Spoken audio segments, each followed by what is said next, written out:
Let me introduce the second guest speaker, Mr. Thomas Yeung. He is our E alumni who obtained his bachelor degree in 2010 and a master degree in 2012. He was test engineer for Digital TV Labs Limited right after graduation at CityU, and now he is technical training instructor on avionics for Hong Kong Aircraft Engineering Company Limited. Mr. Thomas Yeung is going to share with us his experience on career development and since his graduation from CityU. Mr. Yeung, please.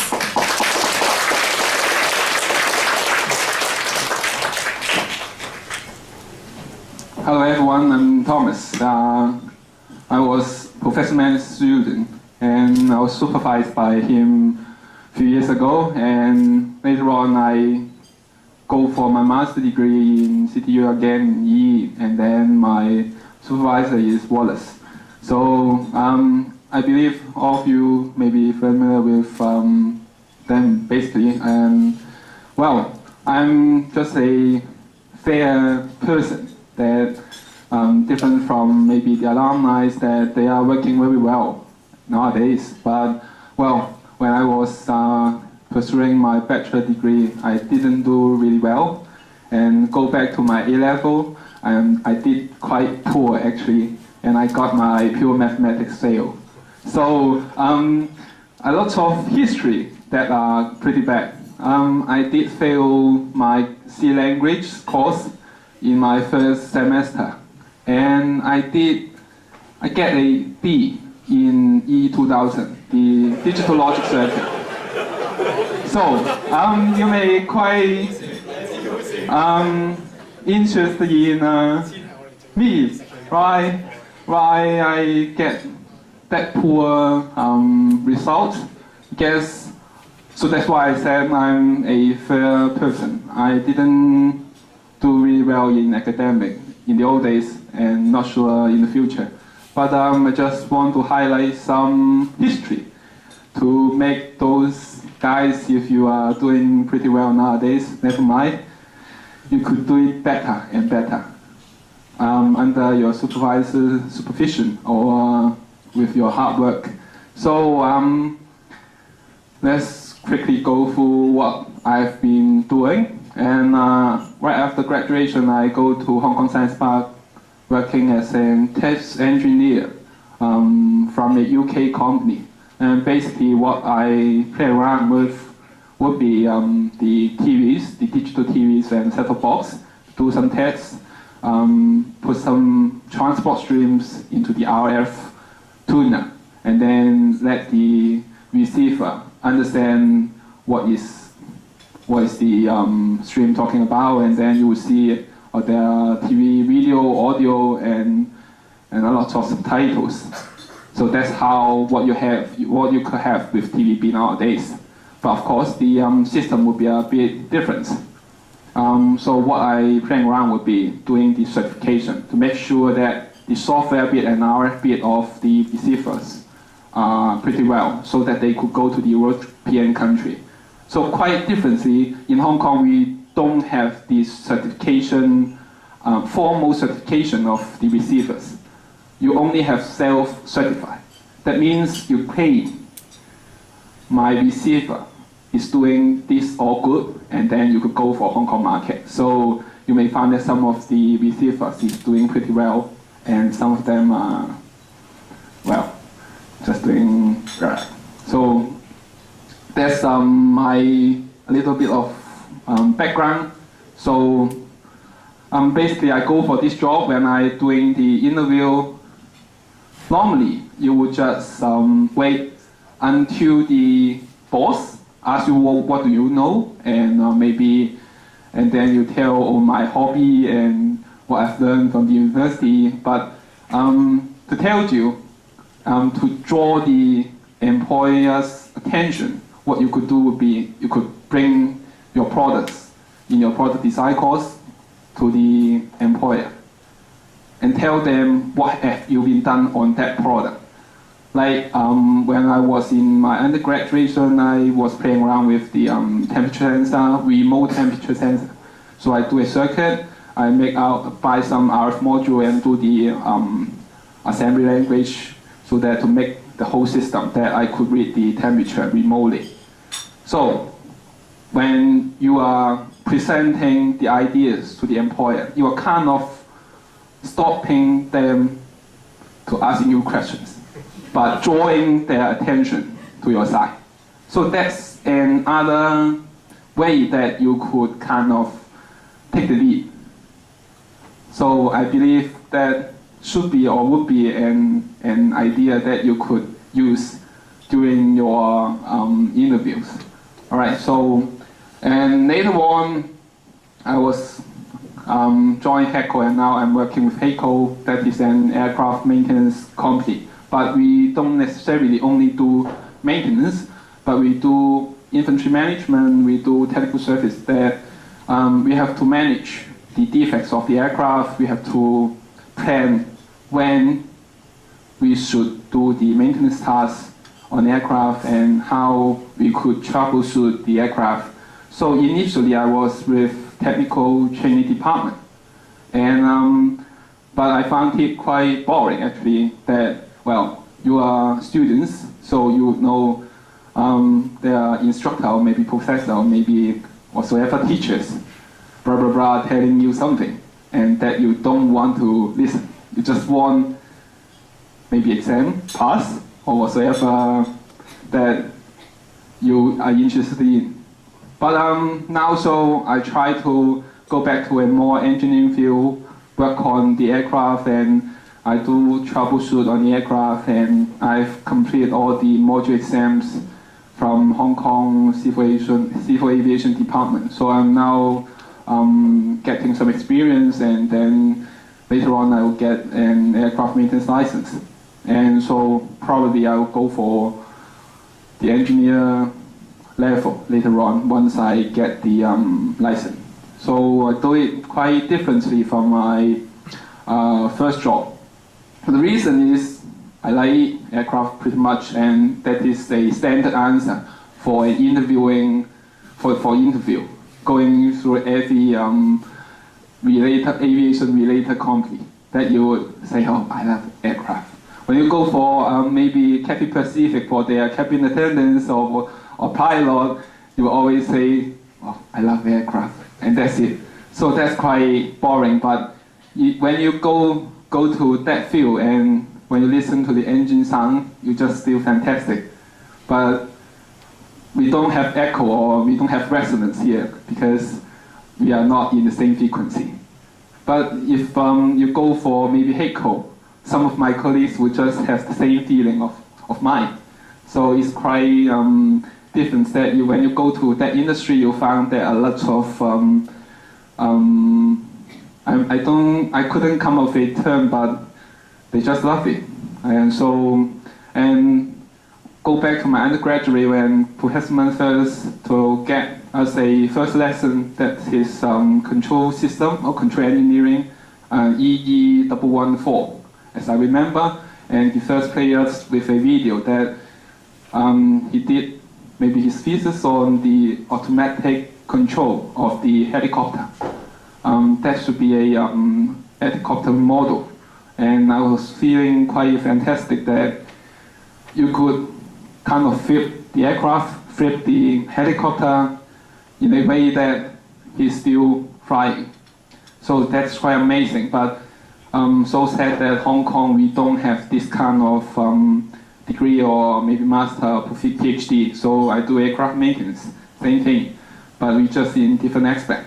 But if you are really interested in that, then you can go for, go to overseas, go to Australia or UK, you could still have the same thing. So that's basically what I have. But why people would, I guess no one would understand why I go for, I mean, my degree could fit for this job, but when you go through properly ECE program thoroughly, you find that things are all there. Like when you attending an RF course, even people are talking about design of a balloon. That is not the balloon, not the that you put gases and they fly, but therefore impedance matching, right? Professor Dr. Chen should be, or Huang Han should be know that much. And so in the aircraft, you still have that, but it's a lot better and a lot of better size. That we have the VHF antenna in the vertical fin, and then we have that kind of stuff, coupler. We have those kind of RF stuff there. So when you go for those courses, you will definitely find everything there. So if you don't, then you just then, well, there are waves, I don't see anything. But in fact, you could find it all on the aircraft. Or when you go back to my poorest part, that is digital logic circuit. Well, in the aircraft in the 70s, we do have some digital logic circuits using dial or using some relays. That is quite old stuff that you couldn't find it properly in your nowadays in your electronic appliance, but it did happen in the aircraft. So that's basically what I have. So talking about the learning experience in EE, I try to put it short, but it's quite a tough life. I guess most of you, probably if you are local students, you will find it quite a nightmare that you get into EE and you get into trouble, right? And particularly when you go for ECE program, you'll find it a mess to your life. I'm not sure, but it does happen to quite a time to me and quite kind of time to my fellow classmates that some of them couldn't graduate or they couldn't graduate on time. So I guess things getting complicated when you are getting into ECE program, but then you have to find some time to go through it and get over it.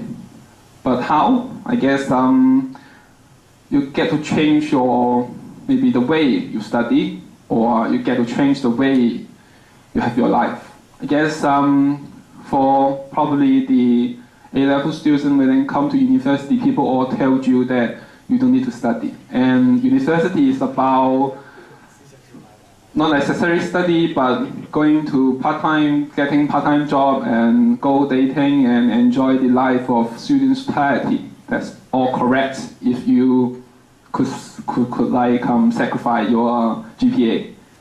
You could all do this, right? But if you're smart, then for sure you could get all the things balanced. But again, Professor Mann said that you should find a threshold, and that threshold does not apply to everyone. That's the most sad thing I could come up with. So you better understand this bit and make your own choice. I don't tell you to get a better results, but you don't get a better results in university, you would kind of regret later on. So just try to make yourself better. Not necessarily GPA, but how you understand the world and how you get the employer try to hire you. That's the most important part in our life. We all work for money, some of, and then a more higher level, that would be work for your value. Of course, if you are lucky, you could get a job that you like and then you get money.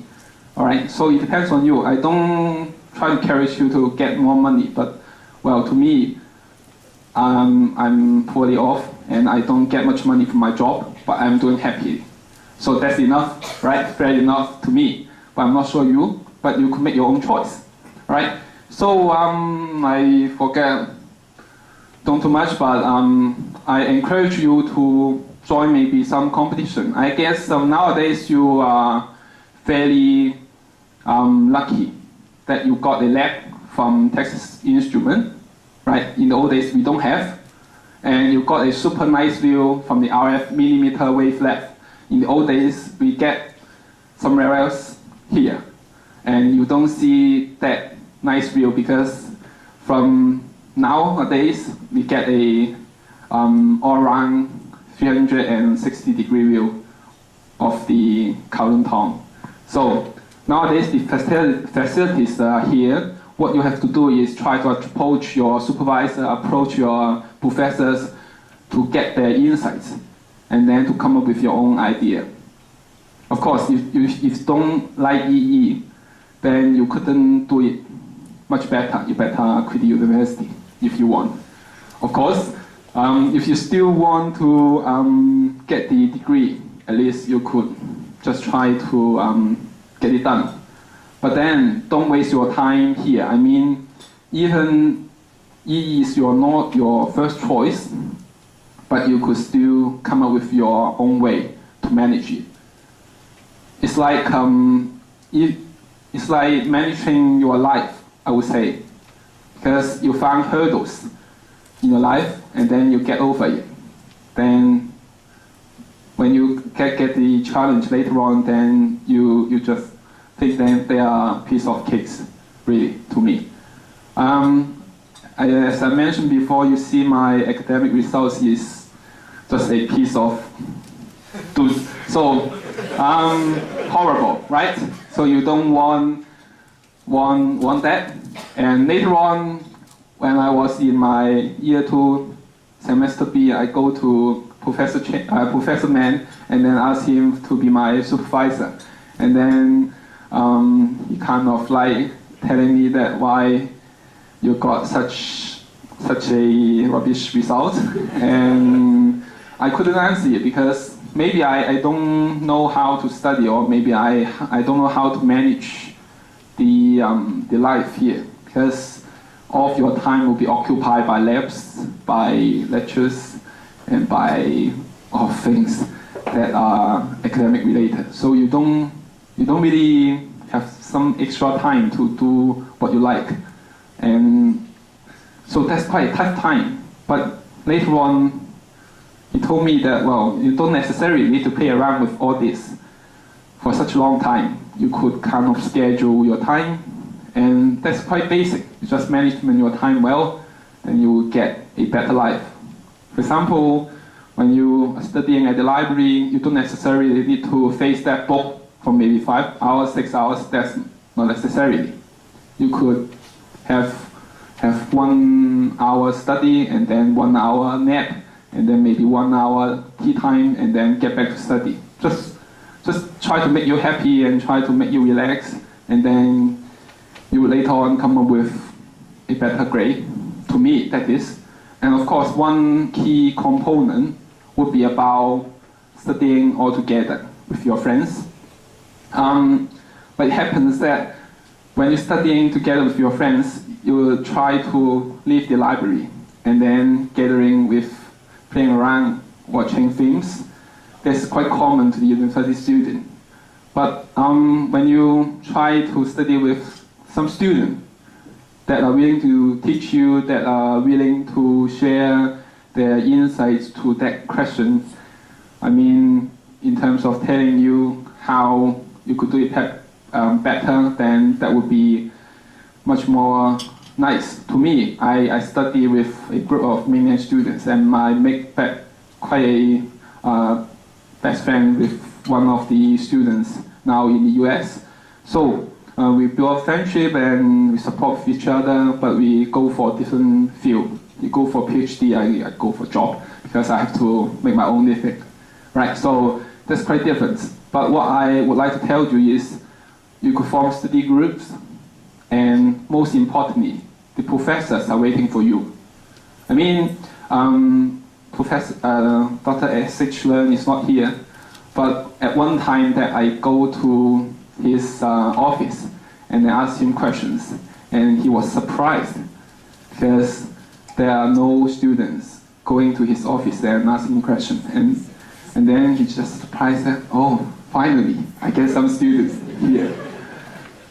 And so that's quite interesting that in our own mind, maybe when you were young, you try to study or you try to face the book, but you don't really understand it, or you don't really want to study.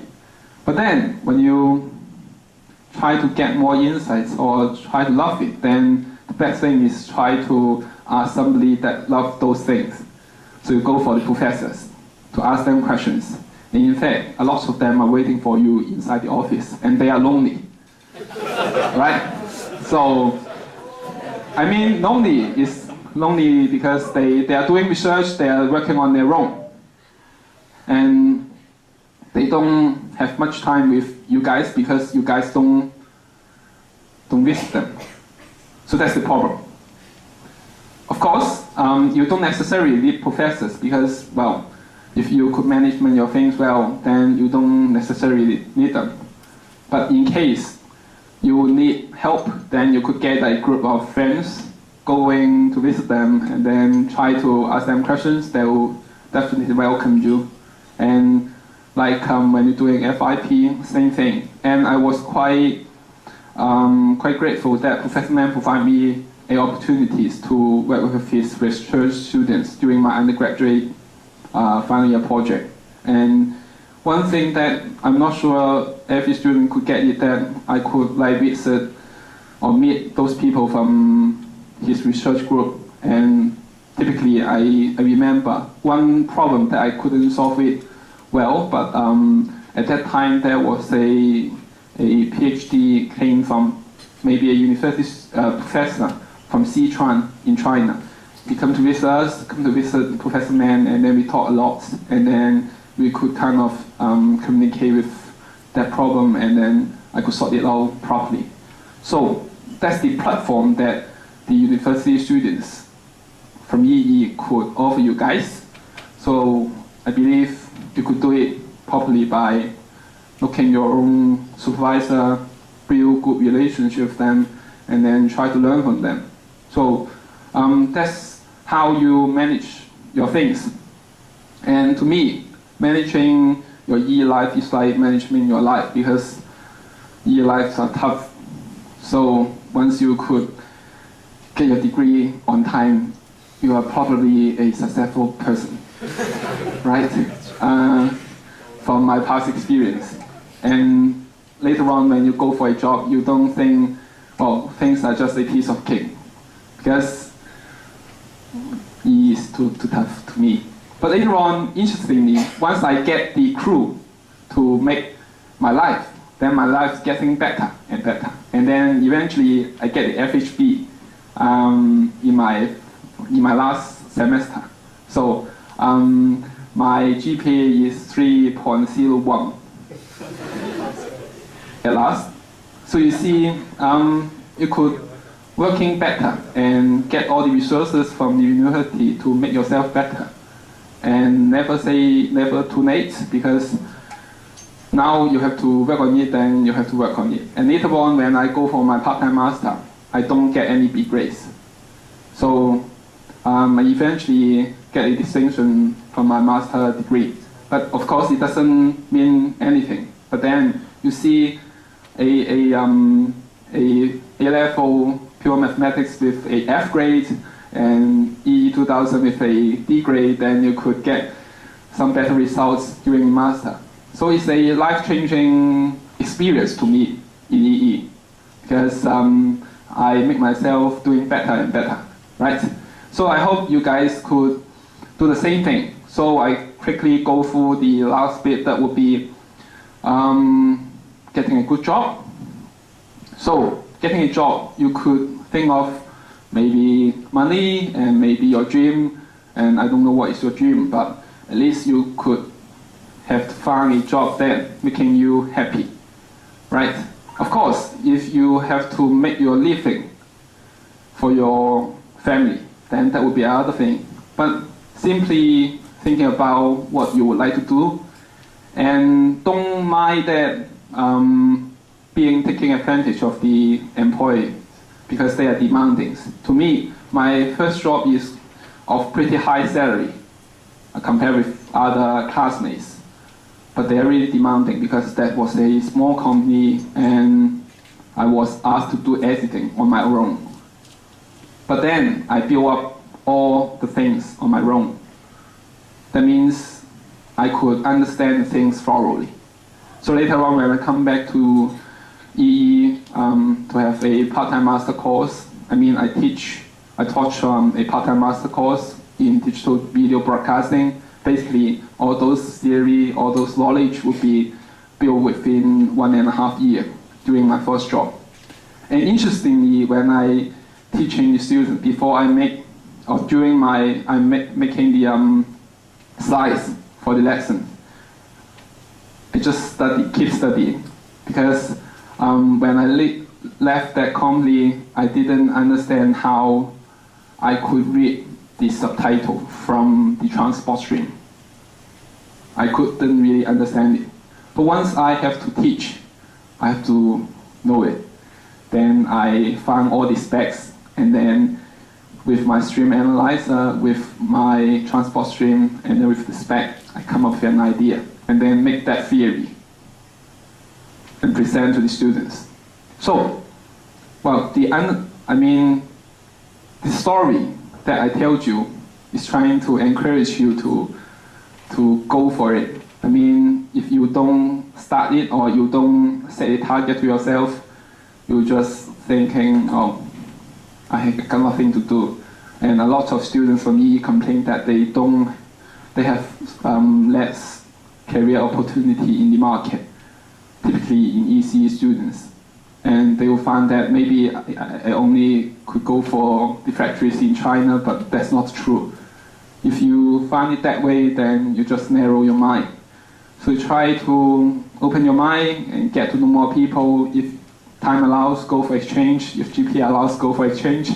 And meet more people, not just local, not just mainland China, but a lot of exchange students are in Hong Kong. And they could share their insights with you, and they could share their life with you. So that's how you broaden your horizon and try to narrow your mind. And one few more tips, but that's quite general, that please make sure that you got written and spoken English better before you graduate. So that's quite true when you go for the industry. You couldn't, well, language is your weapon to kill your counterparts, to be frank. So I'm not saying that I do it really well, but to be frank, that's really a crucial part. Mandarin, English, if possible, Korean or whatsoever language, or even dialect. You know, I'm from Fujian, so I know the dialect of Hokkien. And when I go to my first job, I go to business trip in Taiwan, I know what they are talking about in secret. So that's quite tricky. I mean, a little bit of strange that you never told the business partner what that dialect you know. But like if you know Korean, then when the business partner is talking in Korean, then you got all the message. So that is another secret weapon. So build your language, and then, well, when you play around with your CV, just go downstairs, you get a career center.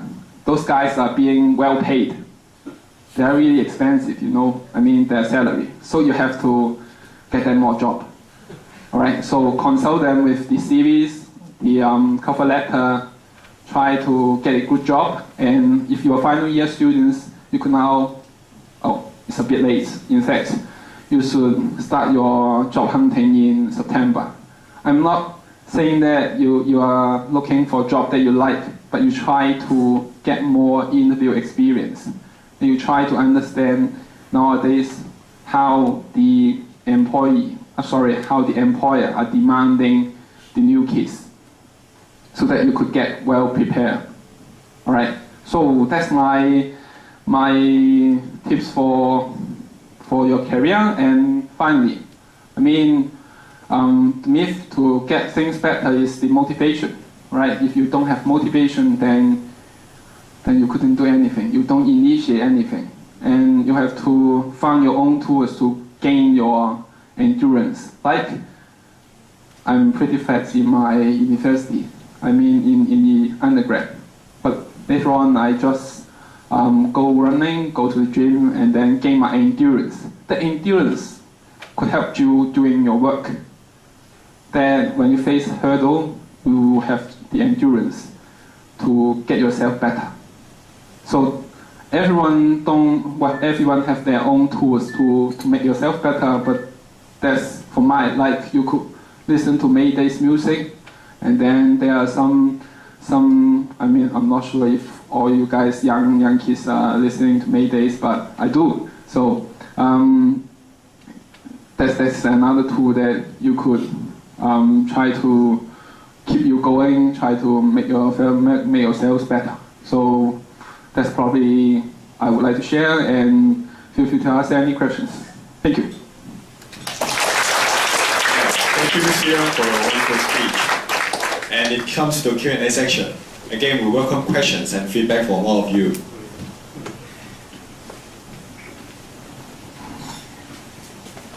Okay, thank you. I'm Lily. I would like to ask, like you said, you have failed several courses, but now you're standing here and share your experience with us. I think it's quite a big improvement. So just how can you do this? And what do you think is important in making this kind of improvements? Right. I just failed one course actually, that is C language. And I guess you have to spend more times on what you don't know.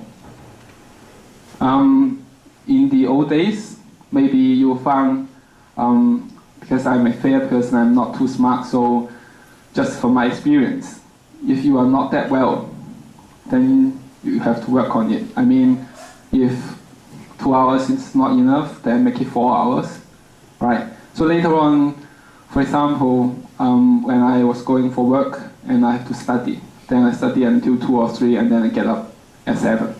So it's maybe just 3 or 4 hours of sleeping. So I guess if you ask those elites from different industry or alumni, I guess probably they have the same time that they sleep less and less and they just work their things better. But to me, I mean, I need more time to understand things and try to struggle with them. And of course, I have to read more books and understand more background information, and then I could come up the bits gradually.